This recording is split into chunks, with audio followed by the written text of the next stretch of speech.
back down and shut your trap. It's time for Keeping It Sports with M3. Are you ready? Are you ready? Well, I'll need some beer. Are you ready? You have to ask me nicely.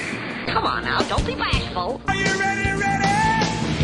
Are you ready for Place for the best sports talk and news surrounding each league. I can prove it with my usual flawless logic. Hey, man, this time we're going to do it my way. What's your name again? And now, here's your host, M3, Mike Rosansky. Coming to you from Cherry Hill, New Jersey. It's time for Keeping It Sports with M3, powered by the Connecticut School of Broadcasting.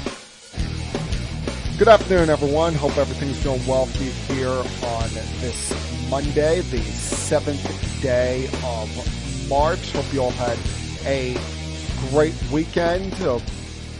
As we start to,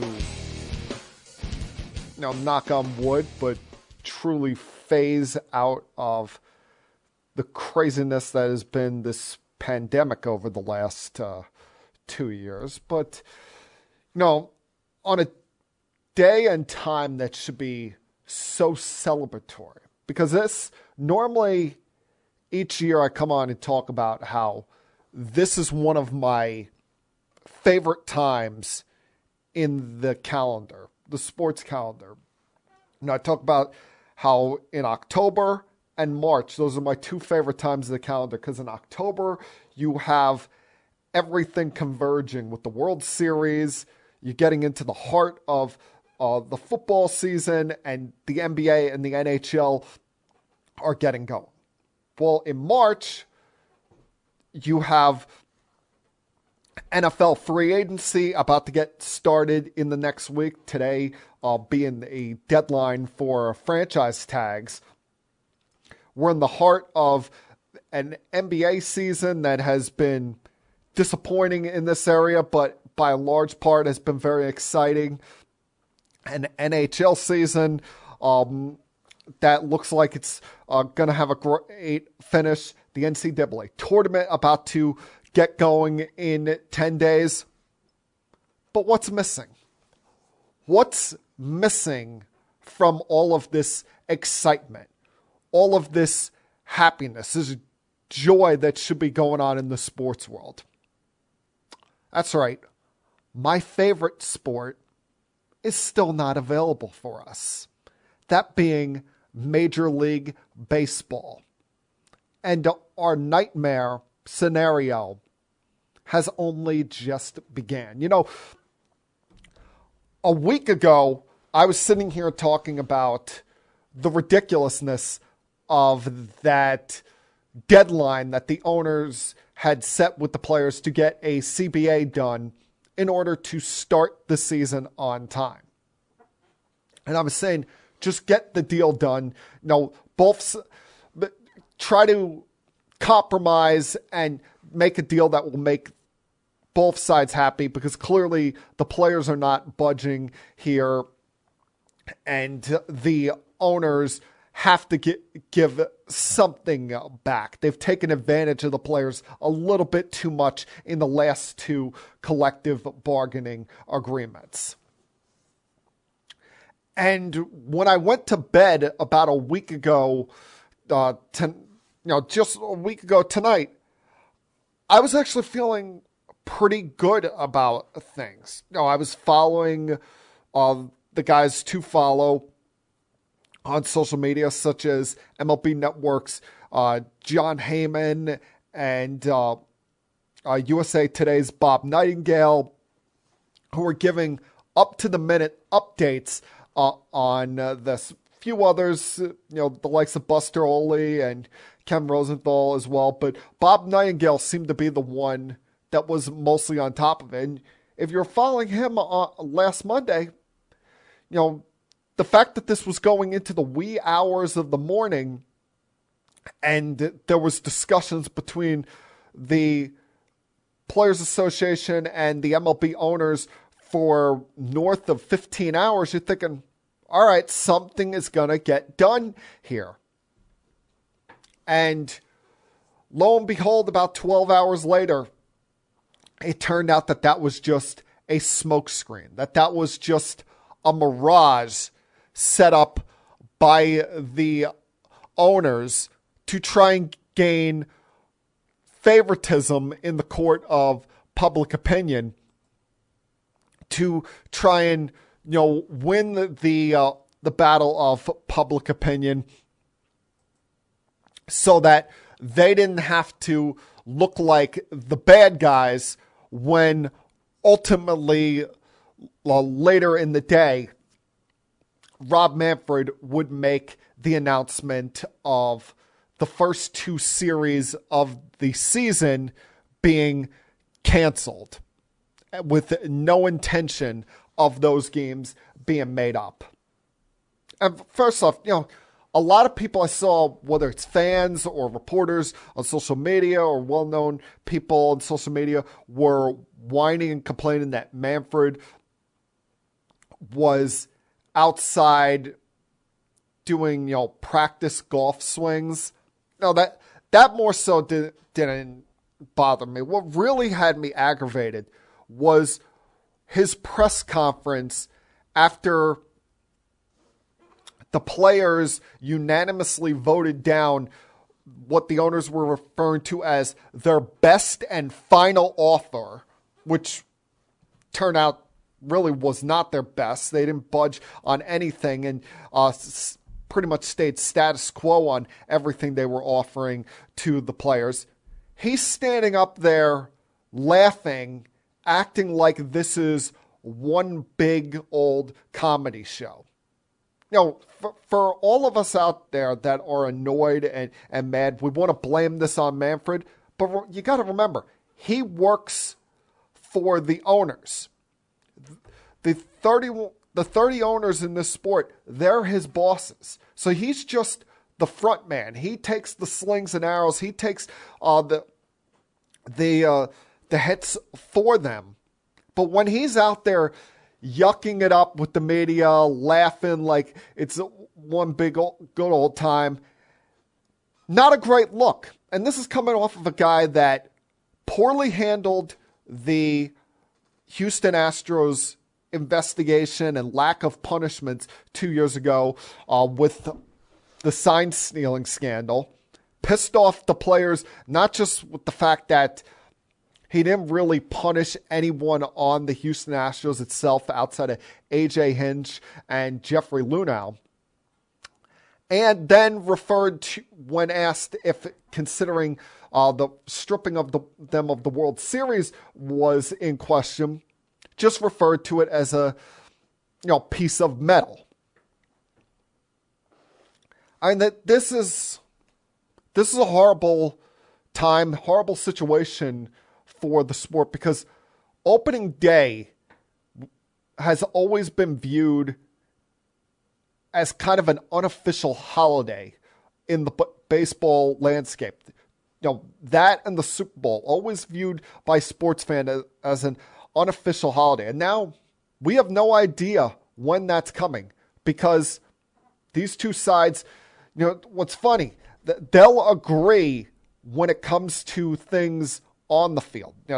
They've agreed to the universal DH. They've agreed that starting in 2023, which at this point that looks like might be the next time we're going to get baseball, to having the shifts banned, to a pitch clock, and they've agreed that they'll stay status quo when it comes to umpires rather than switching to, quote, robot umpires.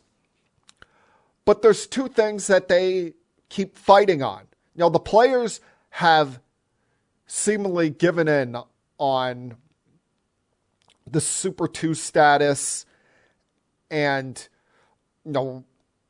wanting the league minimum raised all the way from, I believe it was at $615,000, wanting it raised all the way to $775,000.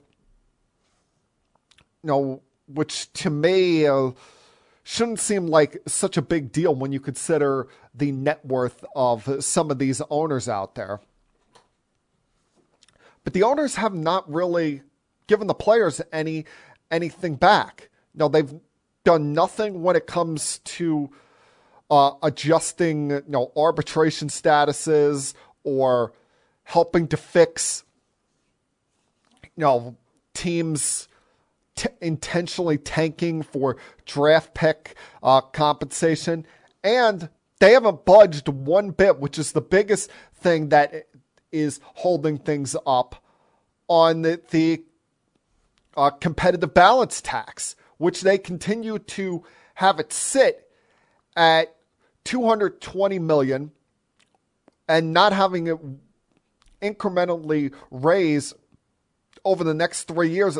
And I think letting it get at highest to being like 230 by the end of this potential CBA, which these owners, they got to look in the mirror and realize, look at, the baseball landscape. Look at this country right now.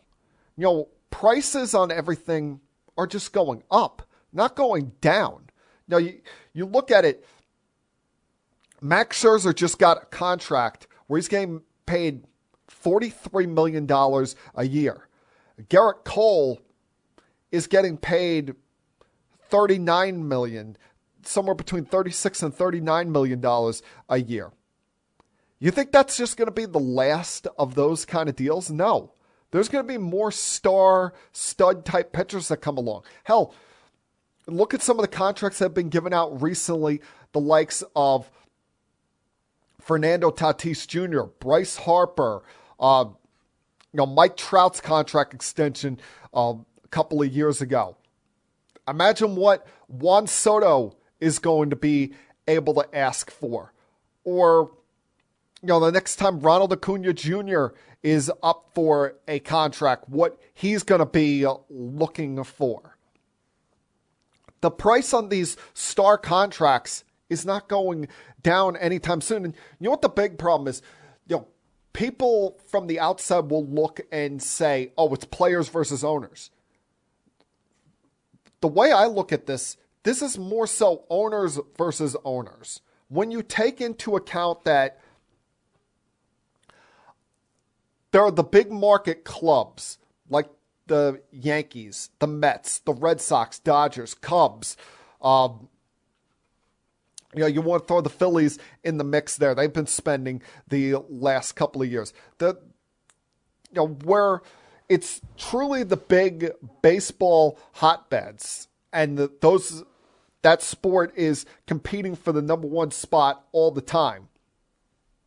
Those owners, I don't think, truly care about going over the competitive balance tax as far as putting a winning product on the field. Where they care, in the case of a Hal Steinbrenner, they're saying, why should I pay more than $220 million and get taxed for it? It go to these smaller market clubs, and they're not even putting those resources back into the club. That owner, while he has the means, maybe not to spend up toward where I'm at, he definitely has the means to spend, somewhere in the $90 to $115 million range, and he just puts it in their pocket.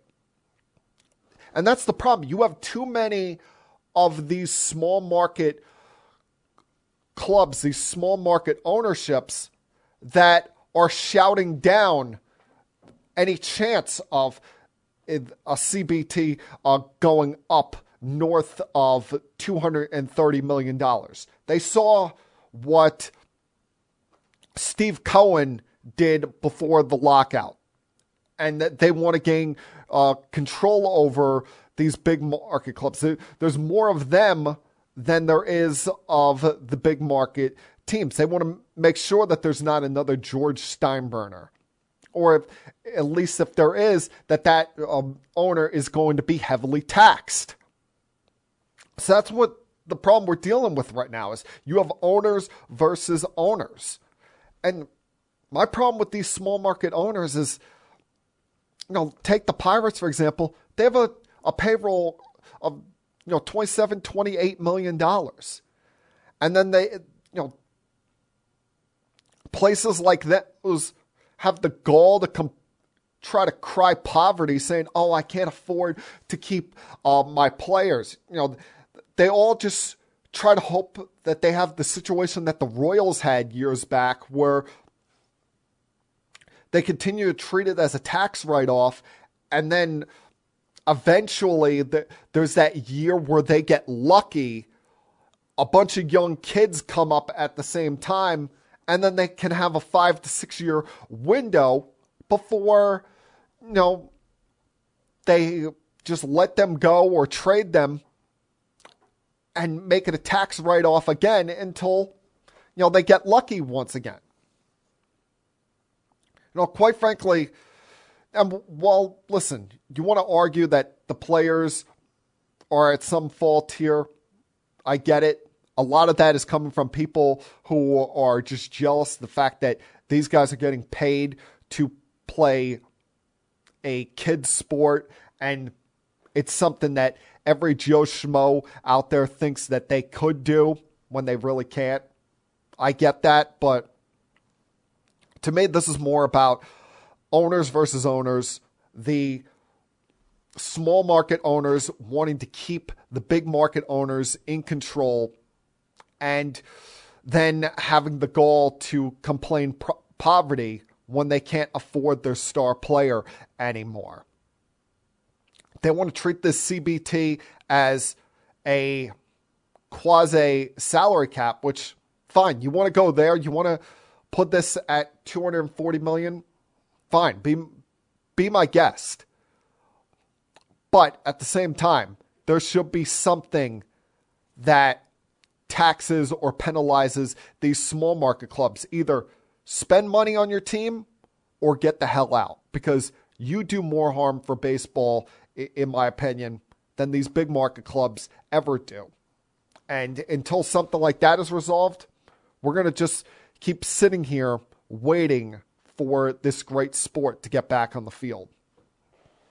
All right, a lot to get to over the next about 40 minutes or so here.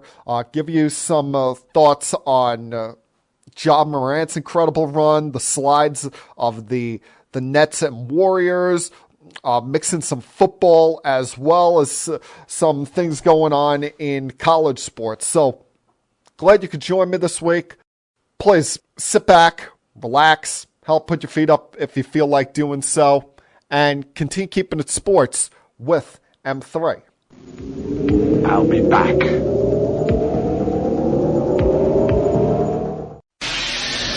Connecticut School of Broadcasting founder Dick Robinson. You know, the media business has changed a lot since we opened our doors in 1964. Now media content is everywhere. On air, online, on the go. More than ever, companies are looking for people to help drive this new media. At Connecticut School of Broadcasting, you'll get hands-on training on the latest software and equipment in a matter of months, not years. Connecticut School of Broadcasting has placed thousands of grads in broadcast media careers. It's all about versatility. You see, at a radio station, if you also know how to shoot, edit, and post videos, you become a pretty hot commodity. That's the training you get at Connecticut School of Broadcasting. Connecticut School of Broadcasting, with locations up and down the East Coast, from Massachusetts to Miami. Call 1-800-TV-RADIO or log on to GoCSB.com. Connecticut School of Broadcasting, the nation's oldest and largest group of broadcast media schools, redefining training in radio, TV, and new media. Get trained. Get connected.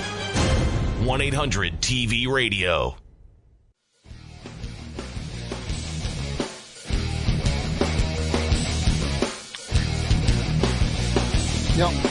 Last week at this time, I was discussing the MVP candidacy of DeMar DeRozan with the surprisingly great season that the Bulls haven't. No, I say surprising because I don't think anyone prior to the year had the Bulls as a top 4 team in the Eastern Conference.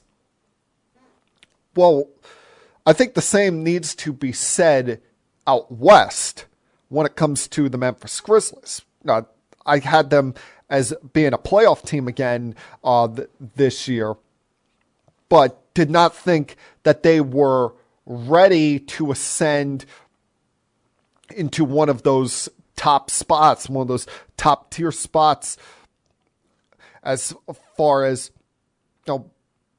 things break right for them, potentially coming out of the Western Conference. And a lot of that is thanks to, their young star, Ja Morant, who's, been nothing short of a walking highlight reel. Every time you think you've seen everything from this kid, he comes out and tops himself. And just last week, he, in consecutive nights, set the Memphis Grizzlies consecutive or single game scoring record, including having the first 50-point game in the franchise's history. And you look at since the All-Star break, he's averaging over 36 points a game, shooting 46% from behind the arc. You want to take it back a little bit further. Since January 19th, he's averaging about 34 points a game, shooting 51%, doing a lot of this without his Robin on the team in Dylan Brooks. And, I talked about a second ago, he's shooting 46% from behind the three-point arc. He's not commonly known as a great three-point shooter. I mean, on the season, he was only shooting 34%, and as of late, he's just been on fire and helped the Memphis Grizzlies move into a tie for the number 2 spot out in the Western Conference. Now, a lot of that is not just because of Ja Morant. Sometimes when a team goes on a great run, as the Grizzlies have done since December 27th, they are 21-7. Now, some of that is due to what they're doing, but a lot of it can be due to a team going into a slump, a team ahead of them going into a slide. You look back at around Christmas time, the Golden State Warriors were in the top spot of the Western Conference. They were at 27-6. They had been on a roll. People talking about, they're about to get Klay Thompson back. We haven't even seen James Wiseman yet, and we still have not seen James Wiseman. He might be in the witness protection agency at this point. But since then, you look at what's happened with the Warriors. They lose Draymond Green to consecutive injuries, initially a calf issue, which then, after only taking a couple of games off,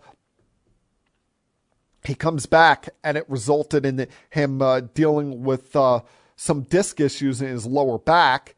Now he's been out since early January, and in the time without Draymond, they've gone 15-15, have lost 8 of their last 10. And you're starting to see it affect Steph Curry a bit as well. When you include the fact that, this team that's without a lot of size to it to begin with. I mean, their tallest guy is Kevon Looney at 6'9". You have Klay Thompson, who's clearly still showing some rust and that should be expected. He missed 2 years of game action. And now everyone's focusing their attention on Steph. And you look at last week, they lose to Dallas Mavericks in a game in which Steph Curry, for the first time in his career, plays all 12 minutes in the fourth quarter. Doesn't score 1 point. Doesn't even take one shot attempt. Not going to win many games when your lead star is held with a double bagel like that in the fourth quarter. And the Warriors, with this slide, it's allowed Phoenix to take a commanding lead for first in the Western Conference. And remember, the Suns are doing this at a time where Devin Booker's been in and out of the lineup. They've been without Chris Paul since the All-Star break. Probably going to be without him for the rest of the regular season. Draymond Green being out for this team is a big issue, big hindrance, because Draymond, he's capable of defending all 5 positions. He's capable of playing off 4 of the 5 positions on offense. And let's face it, even though Steph is technically considered the point guard, he's more of a points guard. And Draymond is the one that's bringing the ball up and down the court and setting up plays for this team. And that has really hurt this offense being without him for the majority of the last 2 months. I mean, you look at Saturday night was a perfect chance for a get-right game for them. And it looked like for a while it was going to be that case. They had a double-figure lead on the Lakers in LA in the first half and let that slip away. A lot of it due to the, what more can you say about them at this point? The historic, all-world, clock-defining performance by LeBron James with his 13th 50-point game of his career, putting up 56 on Saturday night, becoming the oldest player to put up 55 points in NBA history, joining Michael, Kobe, and surprisingly Jamal Crawford as the only players in league history to score 50 or more in a game past age 37. And, the Lakers had been reeling in their own right. I mean, in this disappointing season that they're having, they had lost 11 of their last 14 games, had lost 4 straight coming out of the All-Star break. You would have figured that this was a time for the Warriors to get things right, but LeBron wasn't having any of that. I mean, the Lakers are just holding on for dear life just to make it into the play-in scenario. Right now, we sit here, they would have to win 2 games in a row in the play-in just to make it to the playoffs. And, without Anthony Davis, with the fact that after the next 3 games, their schedule starts to get tough. I mentioned last week, they have the second most difficult schedule in the league throughout the rest of the season. And then the inner turmoil that is going on with this team right now. The fact that, you have tension brewing between Russell Westbrook and Frank Vogel. They supposedly got into some, tense moments during a film session on Friday. And I'm surprised, Russell Westbrook is a weird personality as it is, but even the way he's acting lately has surprised me. The fact that, there's been a lot of push from within the Lakers organization from people that, quite frankly, should not have any control, any say whatsoever. I mean, Kirk Rambis and his wife seem to have too much power in the Lakers organization. I don't even know if they have official front office titles or they're just given titles by relationship based on Kirk's wife being best friends with Jeannie Buss. But there's been a lot of push from the inner workings of the organization for Frank Vogel to bring Russell Westbrook off the bench, and he's not doing that. He's showing support for his guy, thinking that he could go on a late season run here. And instead, Westbrook's trying to make an enemy out of him. As I said, he's a weird personality, and he's always been a guy that I've been a fan of his intensity on the court, because there's way too much of this we're all best friends thing going on in the NBA, and he, for 48 minutes he ain't having any of that. I don't even think he views his teammates as friends when they're playing. He views it almost like going to war. But having tense moments with Frank Vogel, I don't get it. And then this war that he's seemingly going through with the media right now. Last week, he's asked kind of a hypothetical question by a member of the media, basically asked, is this what you envisioned, or you couldn't have envisioned this? And Westbrook snaps at him saying, oh, what did I envision? I mean, he tried to belittle the guy, tried to, quite frankly, make the guy look like an ass. And the only person there that looked like an ass was Russell Westbrook. I mean, you knew what the guy was intending to ask. You just decided to be one giant pain in the ass there. So I was kind of surprised he took that route there. But that would have been a perfect time for the Warriors to take advantage of a team, and they still were not able to do so. And then, of course, there's my team, the Brooklyn Nets, who now we sit here, and the Nets are a game under 500 because they've lost 17 of their last 20 games.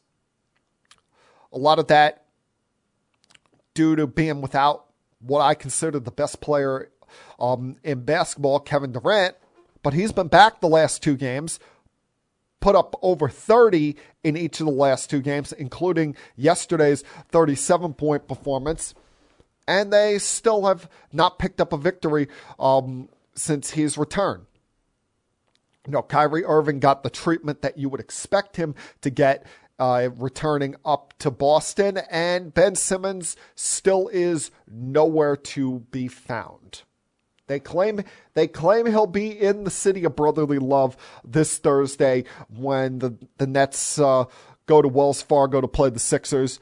But as for actually playing, no, we're going to keep hiding Ben Simmons until the most opportune, advantageous time for us. I mean, it's a disaster what's going on with the Nets right now. Between Kyrie not being able to play home games because of the COVID situation or the vaccination status.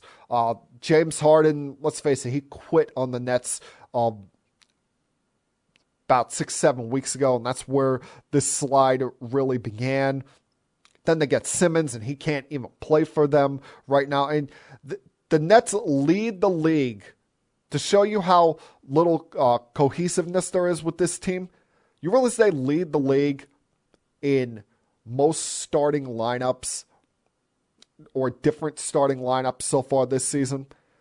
Yesterday was their 36th different starting lineup this year. Now, between the fact that up until recently when they got Drummond, they really have not had any physicality inside. You've had guys in and out of the lineup due to injury, not just Durant, but Aldridge, Claxton. Joe Harris has out for the year, and that's forced Patty Mills to be a starter when he's been better as a reserve. I mean, it's just a disaster with the Nets. And, quite frankly, it covers up what should have been the story yesterday, and that was an amazing performance by Jason Tatum, as he puts up 54 points, his fourth 50-point game of his young career, already matching Larry Bird as far as Celtics with 50-point games. And while the Nets continue to slide, the Celtics continue to be on the rise. They've won 16 out of their last 19, have gone from being a team, whether you wonder they got to break up Brown and Tatum, whether they're even going to make the postseason. Now they're only 4.5 behind the Heat for the first place spot and sitting at 5th in the East. And a lot of it not just is due to this offensive explosion Tatum's been on, but their defense. You look at when it comes to starting lineups in the league. You take their starting five, Tatum, Brown, Horford, Marcus Smart, and Robert Williams III. when they're on the court together, they're only allowing 89 points per game. That is the best in the league right now. And, they say, defense wins championships. Well, in the NBA, that can still ring true. Even in this era where we're seeing night after night incredible offensive displays, you show a little effort, tenacity, hunger, and toughness, defense can still rule the day. And, this would be more of a story, I think, not just in Boston, but nationally, as far as what the Celtics are doing, if it wasn't for the fact that the Nets are if the Nets were just cruising along and say were 500 over those 20 games without Durant, the entire story would be about the Celtics yesterday and how Tatum and company overcame what was viewed, but shouldn't anymore, be viewed as a title contender, title favorite in the Eastern Conference. But because the Nets, can't get out of their own way, and who knows what the status day-to-day on both Kyrie and Ben Simmons is, the Nets continue to be the bigger story and rule the headlines. And, as a fan, I hope they wake up at some point. But right now, it really is sad what they're going through, especially at a time where, free agency hasn't started yet in the NFL. For me, the Devils are a disaster. And baseball, who knows if or when we're ever going to get that. All right, got to take another break here. Come back on the other side. Turn my attention to the NFL. Continue keeping it sports with M3. I'll be back.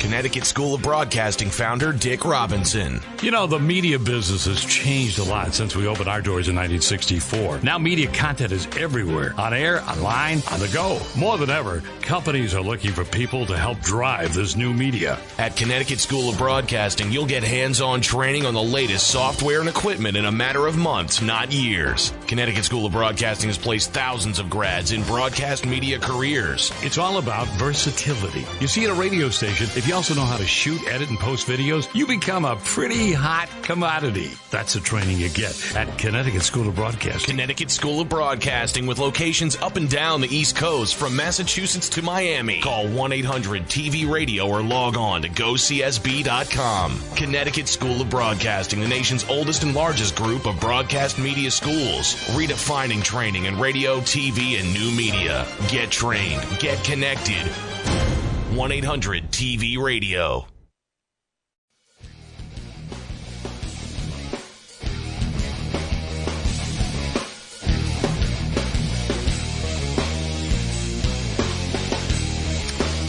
All right, welcome back to Keeping It Sports with M3 on this Monday afternoon. Remember, as always, you can follow me on social media, on Twitter, at Instagram and Facebook. Facebook, you'll find this podcast on facebook.com/Keeping It Sports with M3. You can find both the video version of the podcast as well as the links to all the podcast versions in case you don't feel like staring at me for an hour or so. You can also find the links to the podcast on Twitter, my personal Twitter account at M3Rosansky, and my Twitter account for this podcast at Keeping It Sports. And find me on Instagram. My Instagram link is M34Life, and my Instagram for the podcast is keeping_it_sports_with_M3. So those are all the places you can find me on social media. Now, in the last week in the NFL, as we're about to hit this firestorm that is NFL free agency, and every team out there gets to dream, fantasize about their favorite team making the big moves that will put them over the top. Well, the other part of this offseason that's important is the NFL draft. And as we prepare for the NFL draft coming up at the end of April, always comes up what to me comes off as kind of a clown show in some aspects, the NFL Combine.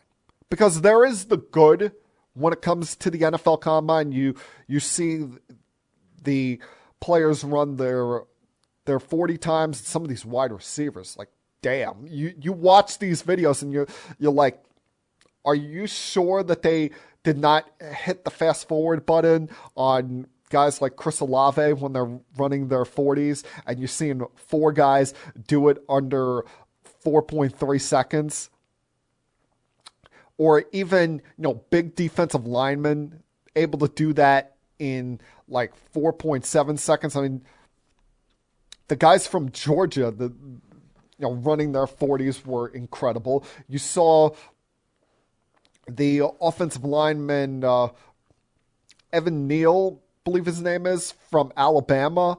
He 340 pounds, and he's running it in about a 4.6. Just incredible. And then you see what some of these guys can bench press. Now, we've seen at times guys be workout warriors and it not result in anything on the NFL level. Now, my team has been fooled by this quite a couple times. You take the likes of Quentin Coples or Pryor as well. A couple other guys along the way that fooled us into drafting them with first round picks. But some of the annoying things when it comes to the NFL Combine are the questions that they ask these players, and we've seen in the past, they go way too far with some of these somewhat personal questions they'll ask the players. But then the what's treated as a big deal is them measuring the hand size of these quarterbacks. And, newsflash for everyone, in case you didn't see it on ESPN, it actually came across as breaking news that Pittsburgh's Kenny Pickett has smaller hands than any active NFL quarterback at 8.5 inches. Really? This is what we're doing now? We're going to judge a guy's ability based on his hand size? And the fact that, no first-round quarterback in the last 5 years has measured under 9 inches from thumb to pinky since the Combine started doing this measurement. Yeah, you know what I'm going to judge him on? The fact that in his senior year at Pittsburgh, he threw for over 4,300 yards, 42 touchdowns, just 1 interception, and was able to get a rule change as he was going out the door. The kid put up stellar work. Judge him by his physical performance. Judge him arm strength, accuracy, IQ when you put him in front of the whiteboard and you ask him to draw up a situation, not based on the fact on what his hand size is when you measure from the thumb to the pinky. I mean, some of this stuff, people, we're just getting stupid on. It really is.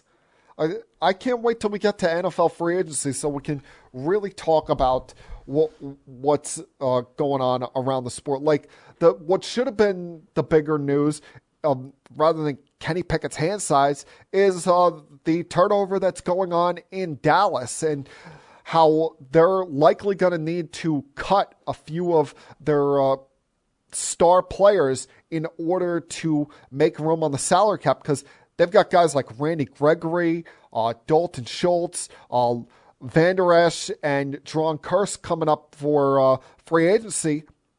And currently they're projected to be $21 million over the cap. And, that could be helpful and useful for teams like my own in the Jets that have a lot of salary cap and potentially feasting on guys looking to get paid, guys that are going to get cut in the likes of DeMarcus Lawrence. They're going to be looking for him to take a huge pay cut. He's not likely to take it and will probably get cut.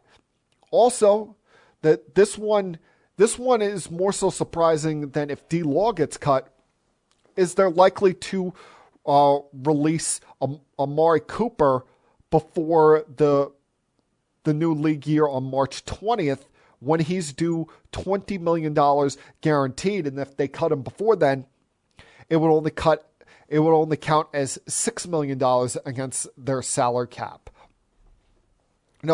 Amari Cooper, a lot of people will criticize him, and at times rightly so, because he has a habit of, fading, I think it's fair to say, in road games, especially road primetime games.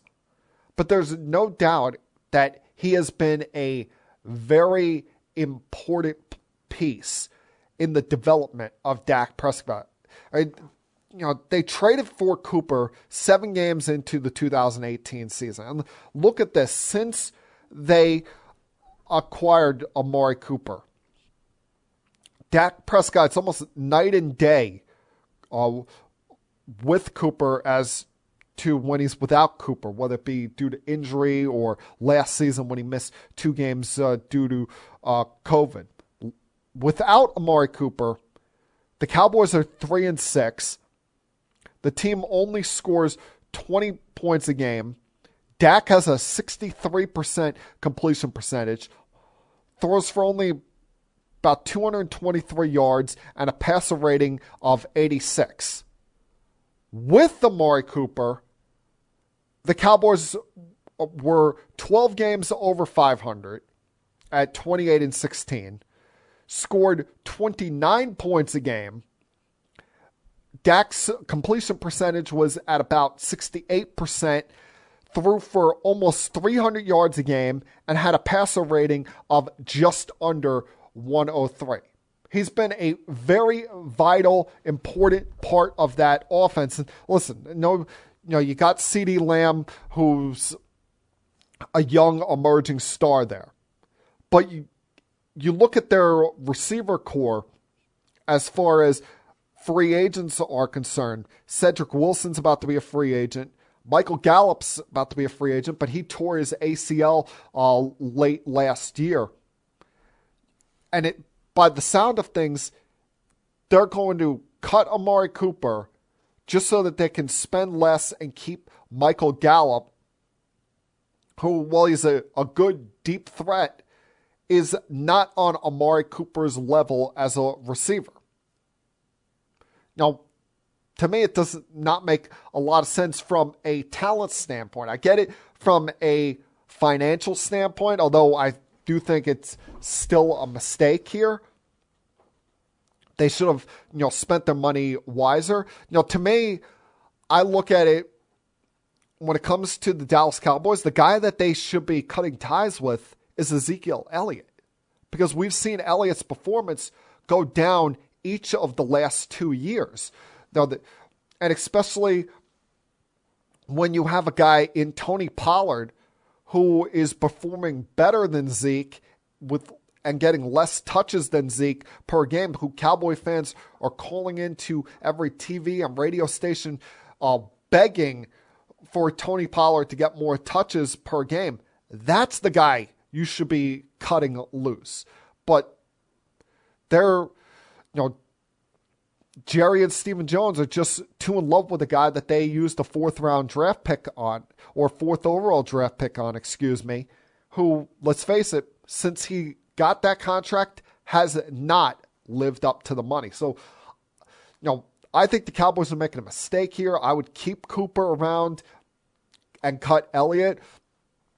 But, if Cooper does get cut before March 20th, maybe something you should look into, Jets. I mean, look at some of these other young quarterbacks in the sport, how they exploded when they got that weapon added to their arsenal. Look at how life changed for Josh Allen when he got Stephon Diggs. Look at how Kyler Murray's performance increased when he got DeAndre Hopkins.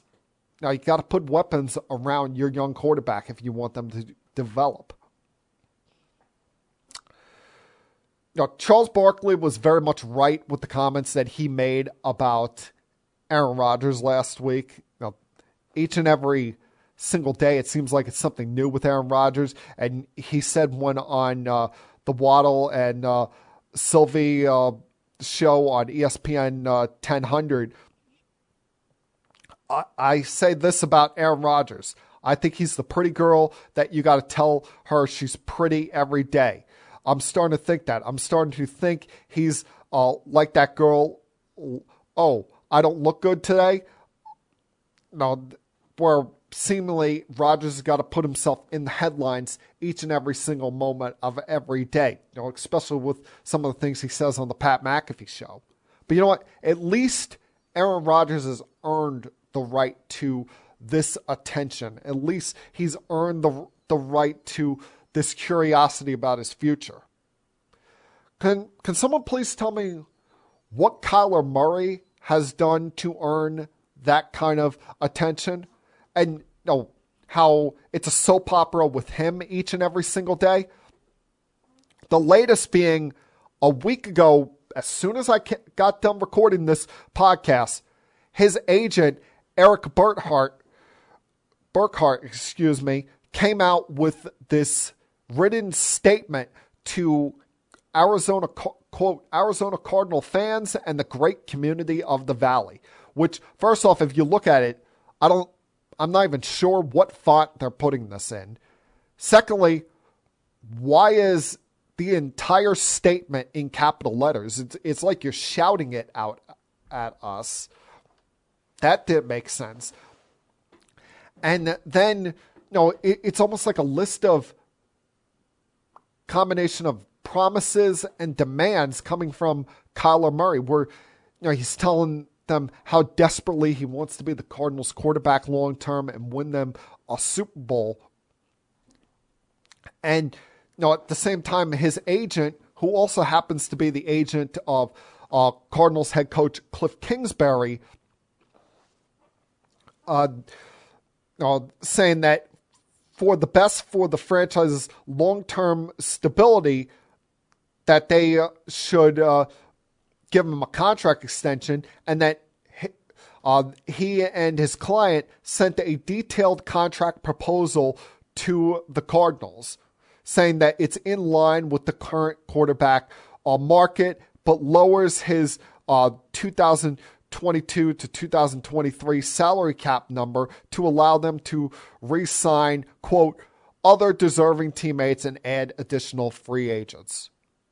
Oh, aren't you just a model citizen? Yeah, you're only bringing that up because you know what the rest of us know. The cap keeps going up each year, so there's going to be more room for him to have his teammates and other free agents signed onto this roster. And this is things like this, and let's face it, Eric Burkhart is not going rogue on this. He's not doing this without Kyler knowing about this. Continue to show the immaturity and the mental instability, I hate to joke about this, of Kyler Murray, and how he's been given a little bit too much power in that organization too soon. I mean, who is he to be making demands on contract extensions?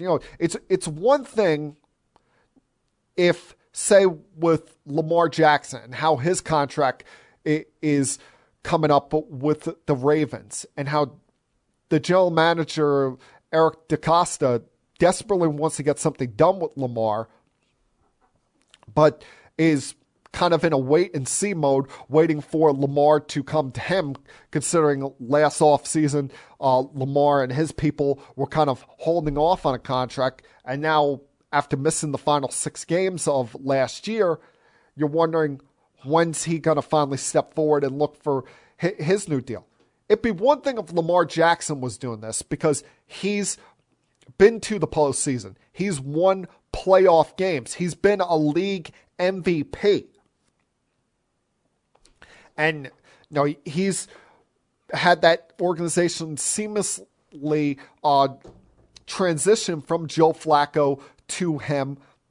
And he sees what his contemporary Josh Allen got, and he deserves a contract in that same realm, somewhere between 6 years for $254 to $270 million. But I don't understand where the hell Kyler Murray thinks he's coming from. He's had a good first 3 seasons in this league, but his numbers aren't eye-popping. His numbers aren't, wow, that's MVP every year kind of numbers. And you look at 2019, 3,700 yards, 20 touchdowns, 12 interceptions, 64% completion percentage. 2020, 3,900 yards, 26 touchdowns, 12 interceptions, 67% completion percentage. Then last year, just under 3,800 yards, 24 touchdowns, 10 interceptions, 69% completion percentage, and he missed 3 games due to injury. And that's a key thing here, because this kid is missing time almost every year seemingly to some kind of injury, some kind of issue. That's the thing that you're worried about with him coming out of college, because he is such a small quarterback. Someone's got to, get in this kid's head and tell him to wake the hell up. If I'm the Cardinals and I'm seeing this today, I'm calling his agent and telling him this never happens again. No more of this social media stuff. Otherwise, what we'll do is, he's heading into the 4th year of his rookie contract. We'll just pick up the 5th year option and then franchise tag him for a couple of years after that. And let's see if your client stays healthy and makes it to free agency and keeps slowly elevating his performance after that. Because, if he suffers one more hit and gets another injury, he's going to start being viewed as injury prone. And it's one thing when you're, 6'4", 230 pounds, and you're taking these kind of blows. Teams will take risks on that. But 5'9", $180, and having a somewhat immature, bad attitude, teams are not going to want to take that chance, especially with the way he's acted in recent weeks and months. All right, going to take one last break here, come back on the other side, close things out for this week. Continue keeping it sports with M3. I'll be back.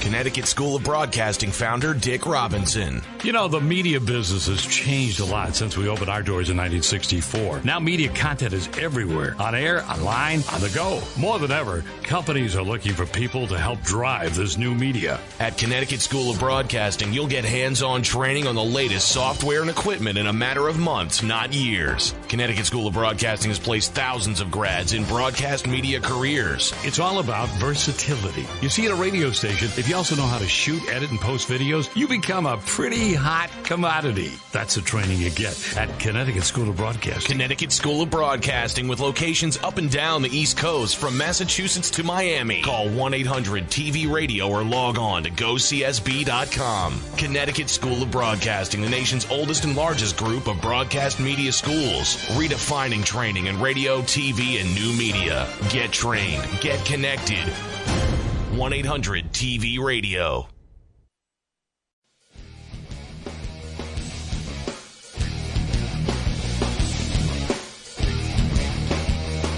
Welcome back to Keeping It Sports with M3. I couldn't, not for the life of me, believe that this actually happened.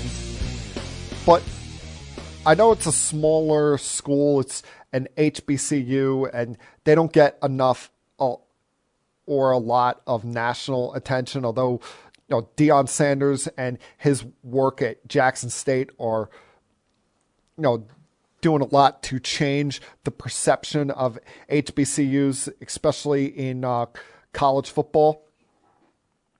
But I was quite frankly stunned when the news came out a couple of weeks ago that Grambling State had chosen to hire Art Briles as their offensive coordinator.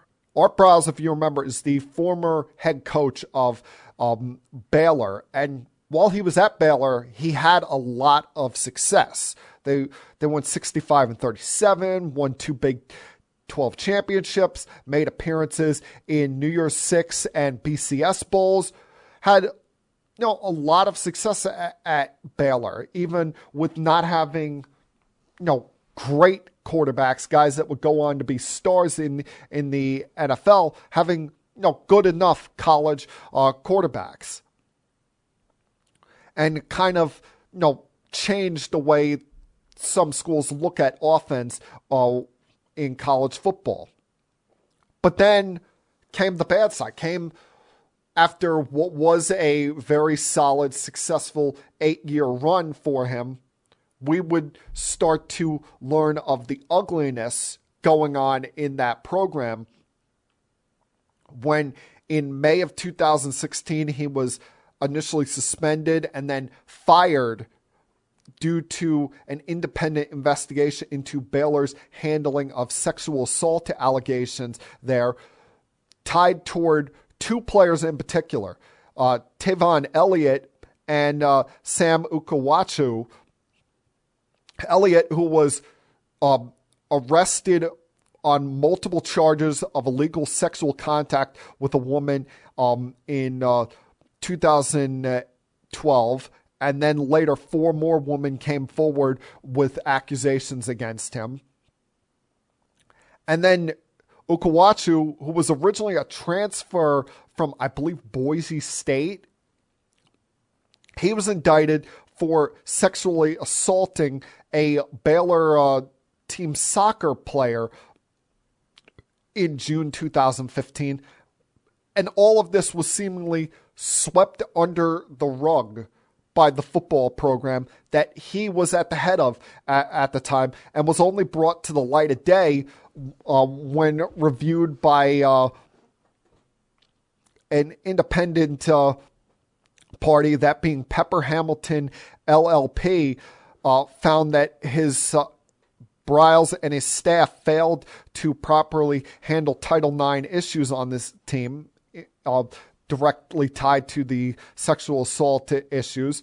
He was fired. The athletic director and school president were both forced to resign due to this scandal. And it was just an all-out mess there that you thought that Baylor was never going to recover from, but their last 2 coaching regimes have somehow been able to dig themselves out of it back to respectability. But I figured after this, having this kind of ugliness attached to his name, that he would never get a coaching job in college athletics ever again. And especially not at an HBCU in which their head coach, which you could say what you want about him as a head coach in the NFL, Hugh Jackson has a great reputation as just a human being around the sports world. And for him to make that kind of risk, that kind of poor judgment in character in hiring someone really was a bad look for him, bad look for the Grambling program, that I'm surprised that more people up top didn't shout this down from on Hugh Jackson, saying that, tell him, hey, don't hire this guy. We're trying to build a respectable program here. We don't want someone with this past ugliness on them. I mean, listen, I'm all for second chances, but not when it pertains to someone who wants to cover up sexual assault allegations. You know, to me, you know, this, while it's maybe not along the same lines as Paterno, because Joe Paterno allowed a predator on the program and who was molesting young children. To me, once you have your name attached to this, you can't be allowed back in this sport. You cannot in any way have a position of power in college football once again. And it was a really poor job, really poor choice by Hugh Jackson that I hope doesn't smear his reputation forever, but he should have never been allowed to make this choice. It shouldn't have come to the point where Art Briles had to tell the Grambling State that, he was resigning from his position. It should have been, no, you're not happening. You're not coming in here. We're not allowing this at all. Now, Saturday was, to me, one of the most obnoxious things I've ever seen. And that was Coach K's final home game at home with Duke playing North Carolina. Duke would lose the game 94-81, which was kind of surprising after they had just blown North Carolina out. But why I call it obnoxious is not because Coach K shouldn't have his career celebrated. He's had a remarkable 40-year run there. Countless conference titles, won 5 national championships there, I believe it was. And you saw all of his former players return to Cameron Indoor to celebrate him. Why I call it obnoxious is the fact that the cost of tickets for this game, in the upper deck alone, were going at $4,000 to $5,000. And you want to compare that to the Super Bowl. The Super Bowl, there were tickets only going for as high as $3,000. And remember, SoFi Stadium fits just over 70,000 people, while Cameron Indoor only seats about 9,300 people. And in attendance, you had stars across the sports world, such as NBA legend Dirk Nowitzki, Jock Peterson was there, Justin Thomas was in the building, current and former NFL players such as Kyler Murray, T.O., Todd Gurley, even actor Ken Jeong were in the building. It just, the whole thing kind of felt obnoxious and over the top. It's one thing to celebrate the guy, but charging that kind of prices for the final game for a head coach, please, the average ticket price for Derek Jeter's final home game at Yankee Stadium was like $250. I think the highest price was $2,000. But for a head coach, what the hell are we doing? To me, what was the only thing more shameful than that were a couple of his assistant coaches. I don't think it was John Shire. I think it was some of his grad student coaches on the staff completely shunned Hubert Davis on the handshake line after the game. And listen, I criticized this a couple weeks ago. I still don't understand why we have to have the handshake line in college sports after a basketball game. But you were all willing to shake his hand when you kicked his ass in Durham just about 2-3 weeks ago. And now you lose Coach K's final game, and you're not going to shake his hand? Show a little class. Show a little bit of respect there. Please. A little bit of decency can go a long way. And, decency is what I'm just hoping and praying for out of Major League Baseball. I don't know whether I'm sitting here whistling in the dark about this, whatnot, but I'm remaining hopeful that decency can rule the day and we can get some kind of deal done at some point. And, have baseball get started by the end of April at the latest. Because right now what we should be talking about in baseball is, spring training, battles for roster spots, the final few free agents still sitting out there. I mean, you still have 300 free agents sitting out there. And what stinks is when this is all said and done, the guys like Freddie Freeman, Carlos Correa, and the somewhat overrated Trevor Story, they're going to still get their money. Hell, Clayton Kershaw will still probably get a decent contract, whether he re-signs with the Dodgers or goes to the Texas Rangers or someone like that.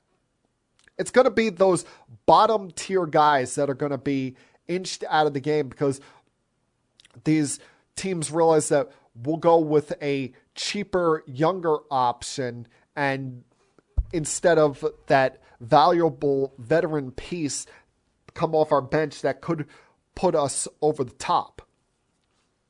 And some of this cheapness by some of these teams, that's probably why Derek Jeter stepped down as the Marlins CEO. Not just, the infighting and disagreement that he was beginning to have with Bruce Sherman about spending and the size of his ownership share. It was probably because Derek Jeter sees how awful that these owners are handling it, and him being still a former player at heart, he didn't want this bad publicity, the smear that's going on ownership right now, and the disdain from the current players to head his direction. Because these guys, these players that are playing, well, some of them were some of his peers. A lot of these guys grew up watching Jeter and still view him as a god. And he didn't want anything about that changing. So, they talk about it being a mutual agreement, him stepping down as CEO. A lot of it, I believe, is due to, his disgruntledness toward Bruce Sherman, unwillingness to spend an increased salary on this team, the extra 10 to 15 million that he thought was going to be added. But a lot of it is due to Derek Jeter wanting to protect his reputation with the current players, and I don't blame them. And I don't blame what these current players are fighting for. They're fighting for the future players. And, you could say that Max Scherzer, Garrett Cole, these big stars that are knee deep in it, they've already made their money, so it's not going to hurt them too much losing the $200,000 a day that they're losing out on. But they were there once. They were those prospects at one point that were coming up and had to struggle to make ends meet the first couple of years in their big league careers. They were the ones that had to, at one point, ride the buses and were making only $25,000-$30,000 a year and having to live in apartments with 6-7 other guys just to be able to afford rent. So they see the difficulty that the minor leaguers are going through, what players pre-arbitration go through, and they want to make sure those players, those young guys, hell, some of them who may never even see the light of day in big leagues, don't have to go through the same difficulty and the same struggle that they had to. So, well, it sucks. Baseball is not going on right now. I'm 100% on the player's side. And while it's annoying that they're not playing, I understand what they're fighting for. I hope they stay strong to what they're fighting for. I hope that they don't just cave and give in to what the owners want. Because remember, in the end, they're the product. They're what we pay our money to go see, not the owners. And hopefully cooler heads will prevail on that sooner rather than later. And that, my friends, was Keeping It Sports with M3 for Monday, March 7th, 2022. Everyone have a great week. Stay safe, stay healthy, enjoy yourself and whatever you're going to be doing. And I'll talk to you guys again, same time next week. Until then, peace.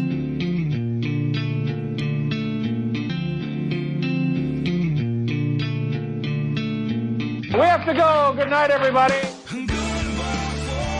I have had enough of you! Thank you for all the fun. Thank you. Hey, shut up, will ya? I don't want to see you, I don't want to hear you, I don't want to smell you. Now leave.